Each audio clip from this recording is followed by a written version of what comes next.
प्रधानमंत्री नरेंद्र मोदी ने video conferencing के जरिए पोर्ट ब्लेयर के वीर सावरकर अंतर्राष्ट्रीय हवाई अड्डे के नए एकीकृत टर्मिनल भवन का उद्घाटन किया। इस दौरान उन्होंने कहा कि पिछले 9 वर्षों में हमने न केवल पुरानी सरकार की गलतियों को सुधारा है, बल्कि लोगों को नई सुविधाएं और रास्ते भी दिए।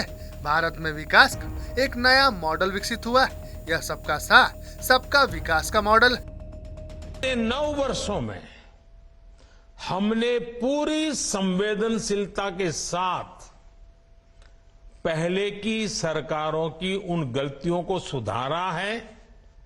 इतना ही नहीं, नई व्यवस्थाएं भी बनाई हैं। अब भारत में विकास का एक नया मॉडल विकसित हुआ है। ये मॉडल इंक्लूजन का है, सबको साथ लेकर चलने का है।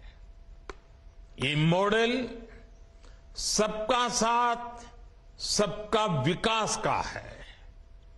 और जब मैं सबका विकास कहता हूं, मुख्यमंत्री योगी आदित्यनाथ उत्तर प्रदेश अधीनस्थ सेवा चयन आयोग द्वारा आयोजित कार्यक्रम में शामिल हुए, जिसमें चयनित 1573 यानी स्वास्थ्य कार्यकर्तियों को नियुक्ति पत्र वितरित किए। इस दौरान उन्होंने कहा कि पिछले 1.5 साल में यह 19वां नियुक्ति पत्र वितरण कार्यक्रम 6 वर्षों में उत्तर प्रदेश बीमारू राज्य की श्रेणी से उभरकर एक सक्षम राज्य बनने की ओर अग्रसर हुआ है। मैं कल नीति आयोग के कुछ आंकड़ों को देख रहा था और आपको भी लगता होगा कि वास्तव में उत्तर प्रदेश बदला है। पिछले 6 वर्ष के अंदर उत्तर प्रदेश बीमारू राज्य की श्रेणी से उभर करके अब एक सक्षम राज्य बनने की ओर अग्रसर हुआ है। और उसमें खासतौर पर जो प्रदेश ने 15-16 में प्रदेश के अंदर जो गरीबी की रेखा के नीचे जीवन यापन करने वाले लोगों की संख्या थी, वह कुल आंकड़ा जो था वह लगभग 5.25 करोड़ लोग ऐसे थे जो गरीबी रेखा के नीचे दीनहीन स्थिति में जीवन यापन कर रहे थे। 2024 के लोकसभा चुनाव में विपक्षी गठबंधन इंडिया से मुकाबला करने के लिए एनडीए के नेताओं की बैठक हुई। इस दौरान एनडीए के नेताओं द्वारा प्रधानमंत्री मोदी को माला पहनाई गई। बैठक में अगले लोकसभा चुनाव 2024 के लिए रणनीति को लेकर चर्चा हुई। दिल्ली में एनडीए की बैठक से पहले प्रधानमंत्री मोदी ने ट्वीट किया, हमारा गठबंधन एक समय परीक्षित गठबंधन जो राष्ट्रीय प्रगति को आगे बढ़ाना और क्षेत्रीय आकांक्षाओं को पूरा करना चाहता है। बीजेपी को सत्ता से हटाने के लिए कर्नाटक की राजधानी बेंगलुरु में विपक्षी दलों की बैठक हुई, जिसमें राष्ट्रीय लोक दल के अध्यक्ष जयंत चौधरी भी शामिल हुए। विपक्षी दलों के गठबंधन को इंडिया नाम दिया गया। इस दौरान राहुल गांधी ने कहा कि यह एनडीए और इंडिया की लड़ाई, नरेंद्र मोदी और इंडिया के बीच लड़ाई, उनकी विचारधारा और इंडिया के बीच की लड़ाई। एनडीए और इंडिया के बीच में है, नरेंद्र मोदी जी और इंडिया के बीच में है, उनकी विचारधारा और इंडिया के बीच में है। आप जानते हो, जब भी कोई हिंदुस्तान के सामने खड़ा होता है, इंडिया के सामने खड़ा होता है, तो जीत किसकी होती है, कहने की जरूरत भी नहीं है।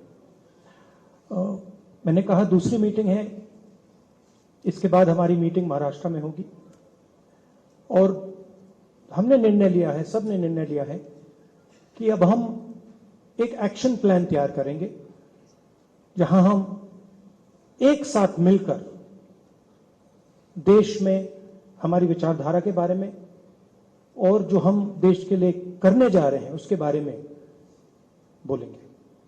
थोड़ा मैं अंग्रेजी में बोल देता हूं। लोकसभा चुनाव को लेकर एनडीए के नेताओं की दिल्ली में बैठक हुई। इस दौरान अनुप्रिया पटेल भी शामिल हुई। मीडिया से बातचीत के दौरान उन्होंने कहा कि बैठक में बीजेपी के तमाम पुराने और नए सहयोगी शामिल होंगे, जिसके जरिए एनडीए भी अपना शक्ति प्रदर्शन करने की कोशिश करेगा। एनडीए गठबंधन जनता का विश्वास पहले ही हासिल कर चुका है। पहलवानों द्वारा लगाए गए यौन उत्पीड़न के आरोप के मामले में भाजपा सांसद बृजभूषण शरण सिंह को राउज एवेन्यू कोर्ट ने आरोप पत्र पर संज्ञान लेते हुए उन्हें तलब किया। कोर्ट ने इस केस की अगली सुनवाई के लिए 20 जुलाई की तारीख तय की। तब तक के लिए वह बेल पर रहेंगे। बृजभूषण शरण सिंह का पक्ष रखते हुए वकील राजीव मोहन ने कहा कि चार्जशीट दाखिल करने तक उन्हें पुलिस ने गिरफ्तार नहीं किया।